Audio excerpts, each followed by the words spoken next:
हर साल लाखों young Indians अपना बैग पैक करते हैं। वे अपना घर, अपने दोस्त और अपना कंफर्ट जोन छोड़ देते हैं।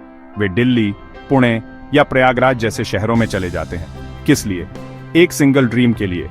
इस ड्रीम को यूपीएससी कहते हैं, दी सिविल सर्विसेज एग्जामिनेशन। ये सिर्फ एक एग्जाम नहीं है, ये एक नेशनल ऑब्सेशन है। ये पावर, प्रेस्टीज और देश को बदलने का चांस देती है। ये प्रॉमिस इतना पावरफुल है कि ये ब्रिलियंट यंग माइंड्स को अपनी लाइफ के बेस्ट साल इसे डेडिकेट करने पर मजबूर कर देता है।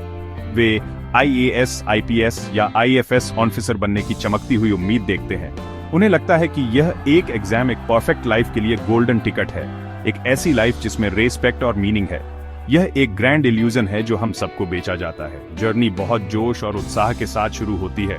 स्टूडेंट्स बड़े नाम वाले कोचिंग क्लासेस ज्वाइन करते हैं। वे मोटी, डरावनी किताबों के ढेर खरीदते हैं। मुखर्जी नगर या ओल्ड राजेंद्र नगर में उनके छोटे कमरे उनकी पूरी दुनिया बन जाते हैं। दीवारों पर मैप्स, चार्ट्स और मोटिवेशनल कोट्स लगे होते हैं। कंपटीशन बहुत ज्यादा है, सच में दिमाग घुमा देने वाला। 10 लाख से ज्यादा लोग अप्लाई करते हैं, लेकिन आखिर में सिर्फ 1000 के करीब ही सेलेक्ट होते हैं। चांसेस 0.1% से भी कम है। जरा सोचिए, ये ऐसा है जैसे एक बहुत बड़ी बीच पर रेत का एक खास दाना ढूंढने की कोशिश करना। यह बहुत ज्यादा प्रेशर एक ऐसा माहौल बनाता है जहां हर कोई रेस दौड़ रहा है, लेकिन ज्यादातर को यह भी नहीं पता कि फिनिश लाइन कहां है या वे कभी वहां पहुंच भी पाएंगे या नहीं। ये हाई स्टेक्स कंपटीशन सिर्फ कहानी की शुरुआत है। असली स्ट्रगल पहली, दूसरी या तीसरी अटेम्प्ट के बाद शुरू होती है। शुरुआती एक्साइटमेंट खत्म हो जाती है, उसकी जगह एक अंदर ही अंदर घबराहट ले लेती है। सिलेबस एक बहुत बड़े समंदर जैसा है और एस्पिरेंट्स अक्सर उसमें डूबते हुए महसूस करते हैं। वे दिन में 12 से 14 घंटे पढ़ते हैं। वे बर्थडेज, वेडिंग्स, फेस्टिवल्स और लाइफ की हर छोटी खुशी को सैक्रिफाइस कर देते हैं। उनकी दुनिया उनकी किताबों और मॉक टेस्ट तक सिमट जाती है। यह आइसोलेशन, परफॉर्म करने का यह लगातार प्रेशर एक मेंटल हेल्थ क्राइसिस के लिए परफेक्ट रेसिपी है, जिसे हम एक सोसाइटी के तौर पर आराम से इग्नोर कर देते हैं। हम सिर्फ विनर्स को सेलिब्रेट करते हैं, लेकिन उन लाखों लोगों का क्या जो सेलेक्ट नहीं हो पाते? हमें खुद से एक सीरियस सवाल पूछना होगा। हमने एक एग्जाम को किसी इंसान की वर्थ का अल्टीमेट पैमाना क्यों बना दिया है? हम अपने बच्चों को बताते हैं कि अगर वे यूपीएससी क्रैक कर लेते हैं तो उनकी लाइफ सेट है, लेकिन अगर वे नहीं करते तो क्या उनकी लाइफ बेकार हो जाती है? ये नैरेटिव खतरनाक है। यह यंग, इंप्रेशनेबल माइंड्स को एक ऐसे ऊंचे मुकाम पर रखता है जहां से गिरना लंबा और दर्दनाक होता है।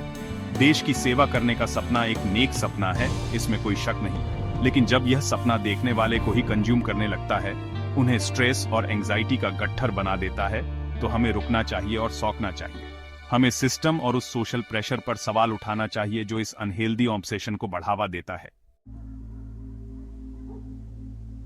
फेलियर लाइफ का एक हिस्सा है, हम सब ये जानते हैं। हम इसे किताबों में पढ़ते हैं और स्पीचेस में सुनते हैं, लेकिन जब यूपीएससी एग्जाम की बात आती है तो फेलियर अलग लगता है। ये पर्सनल लगता है। ये आपकी इंटेलिजेंस और आपकी पूरी एग्जिस्टेंस पर एक फाइनल जजमेंट जैसा लगता है। पहली बार फेल होने के बाद एक एस्पिरेंट खुद से कहता है, मैं अगली बार ज्यादा मेहनत करूंगा। दूसरी बार के बाद थोड़ा सेल्फ डाउट आने लगता है। तीसरी या चौथी बार फेल होने तक ये डाउट एक मॉन्स्टर बन जाता है। ये उनके कॉन्फिडेंस, उनकी सेल्फ एस्टीम और उनकी स्पिरिट को खा जाता है। ये सिर्फ एक सिंपल सेटबैक नहीं है, ये उम्मीद, कड़ी मेहनत, निराशा और हताशा का एक साइकिल बन जाता है। ये एक ऐसा दुष्चक्र है जिसे तोड़ना बहुत बहुत मुश्किल है। सोचिए, आप अपनी लेट 20s या अर्ली 30s में हैं। आपके दोस्त शादी कर रहे हैं, कार खरीद रहे हैं और करियर बना रहे हैं, और आप अभी भी उसी छोटे कमरे में फंसे हुए हैं, वही हिस्ट्री और पॉलिटी की किताबें पढ़ रहे हैं। आप सोशल गैदरिंग्स अवॉइड करने लगते हैं। क्यों? क्योंकि आप उस एक सवाल से थक चुके हैं, तो क्या रिजल्ट रहा? कब क्लियर कर रहे हो? रिश्तेदारों की हमडाड़ी वाली नजरें खंजर जैसी लगती हैं। ये सोशल प्रेशर बहुत ज्यादा होता है। ये आपको पूरी तरह से फेलियर महसूस कराता है।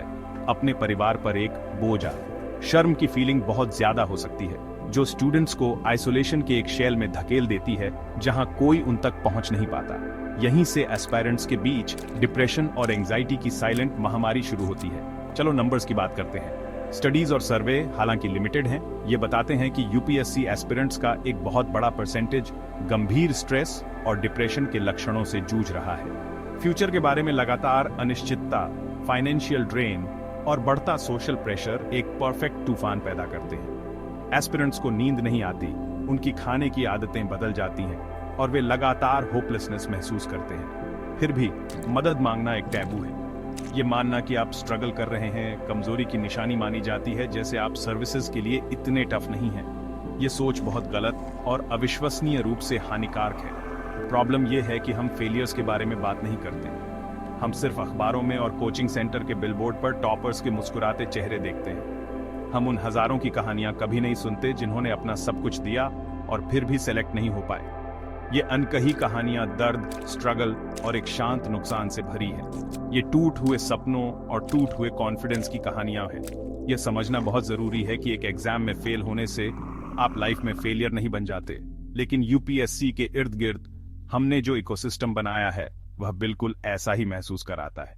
यह एक ऐसा सिस्टम है जिसे एक सीरियस रियलिटी चेक की जरूरत है। चलो प्रैक्टिकल होकर पैसे की बात करते हैं। यूपीएससी का सपना सस्ता नहीं है। ये एक भारी कीमत के साथ आता है जिसे कई परिवार बमुश्किल अफोर्ड कर पाते हैं। इन स्टूडेंट हब्स में कोचिंग इंडस्ट्री एक मल्टी करोड़ बिजनेस है। जनरल स्टडीज के लिए एक सिंगल कोर्स की कीमत 1 लाख से 2 लाख से ज्यादा हो सकती है, और यह तो सिर्फ शुरुआत है।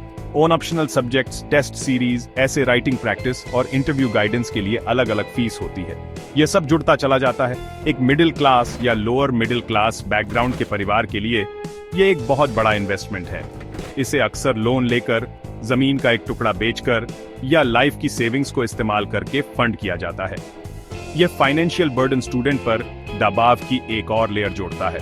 वे सिर्फ अपने फ्यूचर के लिए नहीं लड़ रहे हैं, वे अपने परिवार की उम्मीदों और बलिदानों का बोझ अपने कंधों पर लिए हुए हैं। हर फेल अटेम्प्ट का मतलब एक और साल के खर्चे, छोटे कमरे का किराया, खाना, किताबें और कोचिंग फीस। गिल्ट बहुत ज्यादा हो सकता है। स्टूडेंट को लगता है कि वह अपने परिवार के रिसोर्सेज को खत्म करने के लिए जिम्मेदार है। ये फाइनेंशियल स्ट्रेस, मोटिवेशन और मन की शांति का एक साइलेंट किलर है। ये ज्ञान की नेक तलाश को एक निराशाजनक जुए में बदल देता है, जहां डैन्फ पर सब कुछ इतना ज्यादा होता है। कोचिंग सेंटर्स खुद भी प्रॉब्लम बढ़ाते हैं। वे एक सपना बेचते हैं जिसे चमकदार ब्रोशर और पिछले टॉपर्स की टेस्टिमोनियल में पैक किया जाता है। वे FOMO, fire on off missing out की भावना पैदा करते हैं। स्टूडेंट्स को लगता है कि इन महंगी क्लासेस को ज्वाइन किए बिना उनके पास कोई चांस नहीं है, जबकि कुछ टीचर्स वाकई अच्छे होते हैं। पूरी इंडस्ट्री कमर्शियलाइजेशन पर बनी है। फोकस बिजनेस पर होता है, स्टूडेंट के होलिस्टिक वेलबीइंग पर नहीं। वे एक हाइपर कंपेटिटिव माहौल बनाते हैं जहां स्टूडेंट्स को बेरहमी से रैंक किया जाता है और तुलना की जाती है। यह सिस्टम अक्सर इन यंग एस्पिरेंट्स को जरूरी इमोशनल और मेंटल सपोर्ट देने में फेल हो जाता है। तो इस सपने की असली कीमत क्या है? ये सिर्फ लाखों रुपए नहीं है। ये जवानी के साल खोना है। ये मन की शांति है जिसका बलिदान किया जाता है। ये पारिवारिक रिश्तों पर पड़ने वाला तनाव है। ये वह कॉन्फिडेंस है जो हर फेलियर के साथ टूट जाता है। हमें पूछना होगा कि क्या यह कीमत चुकाने लायक है? क्या देश की सेवा करने का यही एकमात्र तरीका है? बिल्कुल नहीं। समाज में योगदान देने और एक फुलफिलिंग लाइफ जीने के अनगिनत और भी तरीके हैं। सरकार अद्भुत चीजें बना सकती है, लेकिन वैसे ही प्राइवेट इंडिविजुअल्स, एंटरप्रेन्योर्स, आर्टिस्ट्स और टीचर्स भी कर सकते हैं। हमें एक प्रोफेशन को दिव्य पेडेस्टल पर रखना और बाकी सबको नीचा दिखाना बंद करना होगा।